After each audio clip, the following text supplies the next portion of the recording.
माननीय अध्यक्ष महोदय, मैं प्रस्ताव प्रस्तुत करता हूं कि ये सदन राज्य सरकार से केंद्र सरकार को सूचित करने के लिए सिफारिश करता है कि जीएसटी के अंतर्गत टैक्स स्लैब में संशोधन सराहनीय और प्रशंसनीय है। प्रस्ताव प्रस्तुत हुआ कि ये सदन राज्य सरकार से केंद्र सरकार को सूचित करने के लिए सिफारिश करता है कि जीएसटी के अंतर्गत टैक्स स्लैब में संशोधन सराहनीय तथा प्रशंसनीय है। आदरणीय अध्यक्ष महोदय, आज हम एक ऐसे ऐतिहासिक क्षण पे पहुंचे हैं जहां भारत के यशस्वी, मैं इसके लिए 6 बजे तक का समय निर्धारित करता हूं। जी। यशस्वी विश्व में लोकप्रिय नेता प्रधानमंत्री माननीय नरेंद्र मोदी जी ने आर्थिक यात्रा का एक नया अध्याय लिख दिया है। सितंबर 2025 में लागू जीएसटी 2 नेक्स्ट जनरेशन जीएसटी केवल कर सुधार ही नहीं बल्कि ये विकसित भारत के संकल्प की दिशा में एक क्रांतिकारी कदम है। ये सुधारीकरण प्रक्रिया पंडित दीनदयाल उपाध्याय जी के अंत्योदय की विचारधारा के अनुरूप है, जिसका उद्देश्य आम आदमी के जनजीवन को सरल और उत्तम बनाना है। 15 अगस्त 2025 को स्वतंत्रता दिवस के पावन अवसर पर हमारे यशस्वी प्रधानमंत्री आदरणीय श्री नरेंद्र मोदी जी ने जो संकल्प देश के सामने रखा, उस संकल्प को साकार करते हुए देश की पहली महिला वित्त मंत्री आदरणीय श्रीमती निर्मला सीतारमण जी ने इस संकल्प को साकार करने के लिए जीएसटी 2 लागू कर देश को एक बचत की सौगात दी है।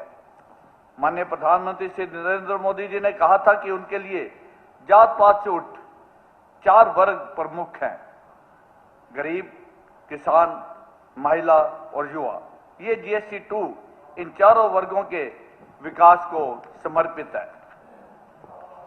22 सितंबर 2025 से लागू ये सुधार 2017 के बाद कर प्रणाली में सुधार भारत को विकसित राष्ट्र बनाने की दिशा में सबसे बड़ा परिवर्तन है। यह बदलाव दर्शाता है कि मोदी जी के नेतृत्व में भारत केवल जनहित की नीतियां ही नहीं बनाता बल्कि नीतियों को धरातल पर लागू भी करता है। अध्यक्ष महोदय, पहले जीएसटी में 5%, 12%, 18% और 28% के 4 प्रमुख स्लैब थे। अब इसे सरल बनाकर मुख्य रूप से 2 स्लैब 5% और 18% कर दिया गया है। आवश्यक वस्तुएं 5% में और अधिकांश अन्य वस्तुएं 18% में शामिल की गई हैं। लग्जरी वस्तुओं के लिए 40% का एक विशेष स्लैब रखा गया है। यह सुधारीकरण आम नागरिक के जीवन को सरल बनाने की दिशा में सराहनीय कदम है। दैनिक जीवन में इस्तेमाल होने वाली 200 से अधिक वस्तुएं सस्ती हुई हैं। दूध, डेयरी उत्पाद टैक्स फ्री कर दिए गए हैं। घी, मक्खन, पनीर पर जीएसटी कम हुआ है। 12% की लगभग 99 वस्तुएं 5% स्लैब में आई हैं और 28% की 90 वस्तुएं 18% की स्लैब में की गई हैं। मैं यहाँ एक बात कहना चाहता हूँ कि घर का खर्चा जो है महिलाएं बहुत उचित तरीके से रखती हैं और निश्चित तौर पे ये सुधारीकरण के बाद हर घर में जितना बजट किसी घर का किचन का होगा, हर महिला ये जरूर अपने घर में बात करेगी कि भाई इस बार तो हमारा पैसे भी बच गए, सामान भी ज्यादा आ गया और ये मोदी जी के सुधारीकरण की वजह से हुआ है, जिसमें किचन का खासकर खान पीन का सामान बहुत सस्ता किया गया है। Air conditioner, TV, dish washer, छोटी कारें, दोपहिया वाहन जैसी वस्तुएं जो पहले महंगी हुआ करती थी, आम नागरिक के खरीदने का सपना थी, इस सुधारीकरण से आज इन्हें खरीदना साधारण परिवार के लिए आसान हो गया है। बीमा प्रीमियम पर जीएसटी समाप्त होने से करोड़ों मध्यम वर्गीय परिवारों को बीमा सुरक्षा का लाभ मिला है। एक्सपोर्टर्स को जीएसटी रिफंड अब महीनों में नहीं बल्कि 7 दिन के अंदर अंदर अपने खाते में मिल जाता है। 100 करोड़ से कम के दावों की स्वचालित ऑटोमेटिक प्रणाली लागू की गई है। एमएसएमई जो भारतीय अर्थव्यवस्था की रीढ़ है, उसकी अनुपालन लागता कम हुई है। उल्टी कर संरचना को ठीक कर कार्यशैली पूंजी मुक्त की गई है। जीएसटी अपीलीय न्यायाधिकरण की स्थापना से 40,000 से अधिक लंबित मामलों को निपटाने का मार्ग खुला है। ये केवल टैक्स सुधार ही नहीं बल्कि विश्वास का सुधार है। यह वह विश्वास जिसे भारत के करोड़ों मतदाताओं ने 2024 में भारतीय जनता पार्टी को अपना मत देकर लगातार तीसरी बार सरकार माननीय प्रधानमंत्री जी के नेतृत्व में भारतीय जनता पार्टी की सरकार बनाई है। इन आर्थिक सुधारों का असर उपभोक्ता मूल्य सूचांक के लगभग 8.5% भाग पर पड़ा है। महंगाई पर दबाव कम हुआ है और निम्न और मध्यम वर्ग की क्रय शक्ति बढ़ी है। केंद्र और प्रदेश की हमारी भारतीय जनता पार्टी सरकार भली भांति जानती है कि जब आम नागरिक के जेब में बचत होती है तब बाजार में रौनक आती है, और जब बाजार में रौनक आती है तभी उद्योग बढ़ता है, और उद्योग बढ़ते हैं तो रोजगार के नए नए अवसर बढ़ते हैं। प्रधानमंत्री श्री नरेंद्र मोदी जी का रिफॉर्म, परफॉर्म और ट्रांसफॉर्म का यही मंत्र है। नए जीएसटी रिफॉर्म मेरे हरियाणा वासियों के लिए भी विशेष लाभ लेकर आया है। यह सुधार हमारे प्रदेश के लिए वरदान साबित हुआ है। पिछले 11 वर्षों में भारतीय जनता पार्टी सरकार पूर्व मुख्यमंत्री माननीय मनोहर लाल जी और वर्तमान में यशस्वी मुख्यमंत्री माननीय नायब सिंह सैनी जी के कुशल नेतृत्व में औद्योगिक नीतियों के परिणाम स्वरूप हरियाणा विश्व मानचित्र पर ऑटोमोबाइल हब बना है, जिससे लाखों युवाओं को रोजगार मिला है और गुरुग्राम, मानेसर, फरीदाबाद, खरगोदा का चौमुखी विकास हो रहा है। ऑटोमोबाइल इंडस्ट्री की ग्रोथ किसी भी देश की इकोनॉमी की ग्रोथ होती है। जो कार कभी किसी परिवार का दूर का सपना हुआ करती थी, जीएसटी सुधार के बाद छोटी कारें सस्ती हुई, जिससे भारतीय परिवार का अपना कार का सपना भी सच हो रहा है। मोटर वाहनों पर जीएसटी 28% से 18% होना केवल टैक्स कटौती नहीं बल्कि मध्यम वर्ग के सपनों को पंख लगाने का सुनहरा अवसर है। पानीपत का टेक्सटाइल उद्योग, जमुनानगर अंबाला की इंडस्ट्री, फरीदाबाद का मैन्युफैक्चरिंग हब, गुरुग्राम का कारपेट सेक्टर, सभी को अनुपालन सरल होने से बहुत फायदा हो रहा है। निर्माण सामग्री सस्ती होने से इंफ्रास्ट्रक्चर को नई गति मिली है। इससे हरियाणा की अर्थव्यवस्था को भी नई ऊर्जा मिल रही है। प्रधानमंत्री आवास योजना और मुख्यमंत्री आवास योजना का लोगों का सपना साकार हो रहा है। बीज, खाद, कीटनाशक, ट्रैक्टर और कृषि उपकरण पर जीएसटी दरें पहले की तुलना में कम और व्यवस्थित हुई हैं। बहुत सारे आवश्यक कृषि वस्तुएं 0% या 5% के स्लैब में रखी गई हैं। इससे खेती की लागत घटाने में मदद मिल रही है, जिससे प्रदेश के अन्नदाता किसान को एक बहुत बड़ी राहत मिली है। पहले अलग अलग राज्यों में अलग अलग टैक्स, वैट और एक्साइज लगता था, लेकिन जीएसटी के बाद टैक्स सिस्टम में एक समान हो गया, जिससे ट्रैक्टर और मशीनरी कीमतों में पारदर्शिता आई और कमी भी आई है। खेती की लागत कम होने से उत्पादन के साथ साथ किसान की आय भी बढ़ रही है।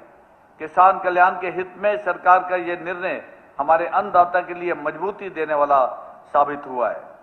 फूड प्रोसेसिंग उद्योग को टैक्स क्रेडिट की सुविधा मिली है। इससे कृषि उत्पादों की मांग बढ़ी है, जो किसानों के लिए बहुत फायदेमंद है। हमारे हरियाणा वीर सैनिकों, किसानों और युवा खिलाड़ियों का प्रदेश है।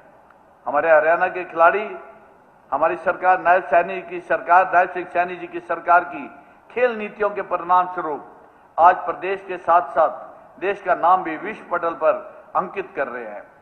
जीएसटी में महत्वपूर्ण जनहित सुधारों के बाद खेल सामग्री सस्ती हुई है, जिससे खिलाड़ियों को खेलों में आगे बढ़ने का प्रोत्साहन मिलेगा। खेल प्रतियोगिता में अपना दमखम दिखाकर हमारे बेटे और बेटियां भविष्य की राह तराश रहे हैं। जीएसटी 2 सुधारीकरण से कच्चा माल, मशीनरी, पैकेजिंग पर टैक्स दर कम होने से इनपुट कॉस्ट घटेगी, जिससे अंतिम उत्पाद सस्ता होगा और मुनाफा बेहतर होने से जिनके परिणाम स्वरूप उद्योग ज्यादा प्रतिस्पर्धा बनेंगे। ज्यादा उत्पादन से रोजगार के अवसर भी बढ़ेंगे। जीएसटी सुधार के बाद सप्लाई चेन, ट्रांसपोर्ट और वेयर हाउसिंग जैसे व्यापार में बहुत तेजी से उन्नति होगी, जिससे बड़ी संख्या में रोजगार बनेंगे। जीएसटी सुधार से हरियाणा में निवेश की संभावनाएं और बढ़ गई हैं। गुरुग्राम, फरीदाबाद, मनेसर, खरगोदा, पानीपत, सोनीपत, अंबाला और भी अनेक शहरों के अंदर नए नए उद्योग स्थापित हो रहे हैं।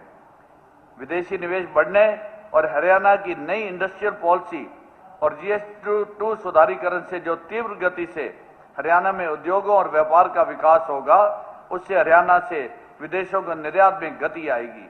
अंतर्राष्ट्रीय बाजार में प्रतिस्पर्धा में हरियाणा के उद्योगपति कामयाब होंगे, जिससे राजस्व में विदेशी मुद्रा आय में भी बढ़ोतरी होगी।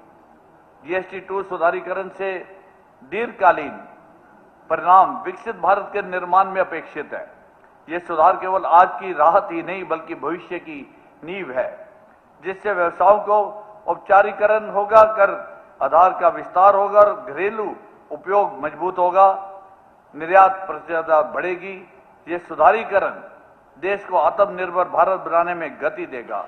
कम GST का मतलब है मजबूत किसान, मजबूत उद्योग, ज्यादा रोजगार, सस्ता सामान और मजबूत समाज, और आर्थिक रूप से मजबूत समाज का मतलब है विकसित भारत। कम GST आशीर्वाद, जन विश्वास और जन विकास का मार्ग है। मोदी जी के नेतृत्व में भारत अब निर्णय लेने से डरता नहीं है, भारत निर्णय लागू करता है। अध्यक्ष महोदय, 2025 भारत की विकास यात्रा का निर्णायक वर्ष बन गया है, जहां नीतियां प्रगति में बदली और संकल्प प्रभाव में बदल रहे हैं। GST-2 महंगाई पर एक निर्णायक प्रहार है। ये महंगाई घटती है तो वो और भी नियंत्रित होती है और समाज में स्थिरता आती है। नेक्स्ट जनरेशन GST सुधारों ने ये सिद्ध कर दिया कि ये सरकार जनहित में बड़े और साहसिक फैसले लेने से पीछे नहीं हटती। आज का भारत आत्मविश्वासी है, आज का भारत आत्मनिर्भर है, आज का भारत विकसित भारत की ओर तेजी से बढ़ रहा है। आइए हम सब मिलकर स्वदेशी उत्पादों को अपनाएं, आत्मनिर्भर भारत के संकल्प को और भी मजबूत करें और प्रधानमंत्री श्री नरेंद्र मोदी जी के नेतृत्व में एक समृद्ध, स्थिर और विकसित भारत के निर्माण में अपना योगदान दें। साथ ही साथ हम संकल्प लें कि हम विकास की राजनीति करेंगे, हम जनहित की नीति अपनाएंगे, हम पारदर्शिता को प्राथमिकता देंगे। अध्यक्ष महोदय, अंत में मैं ये कहना चाहूंगा कि 2025 भारत की विकास यात्रा का निर्णायक वर्ष बना है, जहां नीतियां प्रगति में बदली, संकल्प प्रभाव में बदल रहे हैं और ये सुधारीकरण माननीय प्रधानमंत्री जी की विचारधारा सबका साथ, सबका विकास और सबके विश्वास और सबके प्रयास को दर्शाता है। सभी वर्गों को साथ लेते हुए उनके विश्वास और प्रयास से आत्मनिर्भर भारत के विकास की दिशा में बढ़ते हुए विकसित भारत के संकल्प को साकार करेगा। मोदी है तो मुमकिन है।